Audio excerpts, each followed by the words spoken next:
Well, our plant, Body by Design, is an established medical facility. It is not a spa nor a salon. It is a registered medical facility certified as a hospital level 3. It has all the requisite medical licenses. It has all the requisite doctors practicing certificates.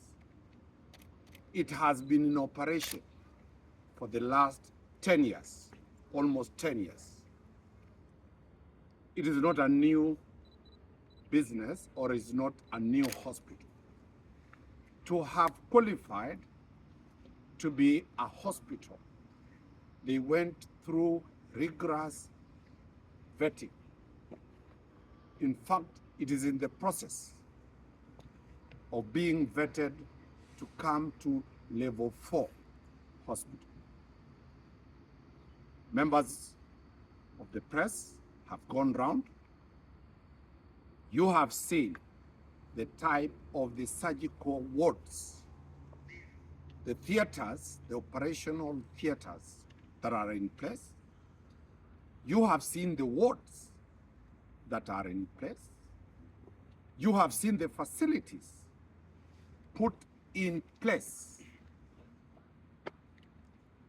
So that is the first angle that we have to tell the public. Number 2, all the doctors who work in this facility are licensed by the Kenya Medical Dentist Board. They are equally licensed by the body that deals with cosmetics surgery, plastic surgery. Nobody operates here without that certification. So anybody going around saying that they are fake doctors operating in this hospital, that is not true. Free. This facility for the last 9 years, heading to 10 years, nobody has died here. Records will show nobody has died with this facility. Coming to the deceased on behalf of the facility, the management of the facility, and the professionals working here, we extend our sincere condolences to the demise of one of the clients, of one of the customers who came to be attended here. The factual basis of the client is that she came and underwent a surgery. In simple terms, a cosmetic surgery. She was tested before she underwent that. She went through the process. Upon discharge, she had something called pneumonia. She was discharged from this hospital and went home. Later, she went to Nairobi Hospital, where another surgery was conducted. So in essence, there were 2 types of surgery done in 2 different facilities. She was here for 2 days. She was in Nairobi Hospital for 4 days. A post-mortem was conducted. That post-mortem is not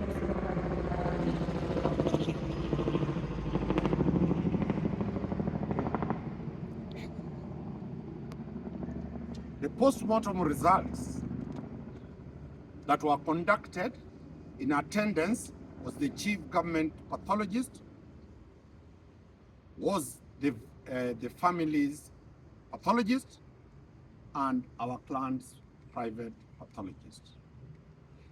They did not agree on the cause of death.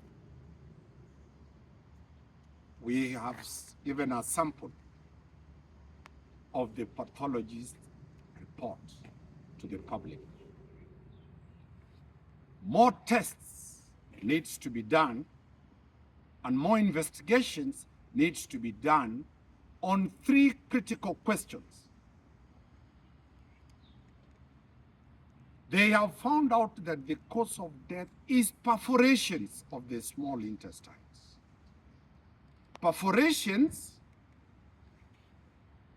is like a hole in the intestines. Medical science says perforation can be occasioned by more than 10 causes. It can be out of ulcers. It can be out of H. pylori. It can be out of intrusion by an object to the intestines. It can be out of diabetes. It can be out of very many medical issues, including gastritis, including cancer. So the cause of death is perforation. The scientific explanation on what perforation can, who can cause it, is a jungle. That report is. Based on that report, the medical dentist board came and closed this facility. The notice is here. My client, represented by the administrator, have complied. There is no hospital running. They will not disobey the orders of the dentist board. I was present when the members of the dentist board arrived here in a company of more than 5,000 goons. We thank very well the police officers from the Ngari police station, the security apparatus who moved with speed. Otherwise, this place was going to be razed down. We have instructions to move to the High Court, which we have moved and filed a judicial review to challenge the decision to close this hospital. The procedures of closure are very clear. Notice was not served. Yesterday, our clients received a demand to provide medical reports and professional qualifications to the board by today, 1st of November. We were in the process of providing that. Then the board came in. It closed the facility. We are challenging that decision. One, our clients were not heard. A decision was done without their input. They were condemned and heard. We shall be moving, and I've said we have already filed a matter in the judicial review of the High Court to challenge that decision. To bring to perspective the social media issues that are going on, there is no iota of the truth on what is being said. This matter has taken a political angle instead of it being a medical question. Politicians are out to make political mileage out of this matter. This is a hospital that serves not only Kenyan clients, it is an international facility that has customers coming from all over the world to be attended here. Petty competition between the business rivals has taken the political angle, and that is why the politicians are busy coming to close a medical facility. Very pertinent questions. 2 procedures, one at Body by Design and the other at Nairobi Hospital. Why hasn't Nairobi Hospital been closed? 2, how many deaths occur in hospitals? Are those hospitals closed? So we'll be asking the question of discrimination. The law and the Constitution talks of equal treatment of everybody before the Constitution of Kenya. You see very well a proper discrimination. This, because is a facility by Kenyans, it must be closed. The facility for multinational hospitals will not be closed. The deceased never died in this facility. Let us be very clear. And no patient, nobody has ever died in this facility.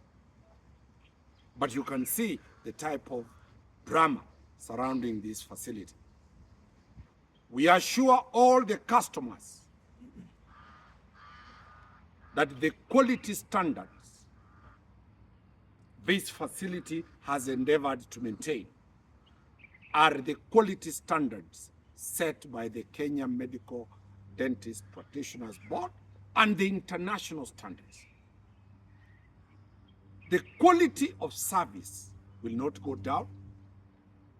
We'll make very fast to make this place reopen so that choices of people who want to get the facilities that they have here, they are respected. We will not disclose so much because the doctors here have taken an oath called the Hippocratic Oath, the confidentiality of the patient's records. That stops them and me from disclosing much about the deceased. But we pass our condolences and we hope that this resolves the matter once and for all.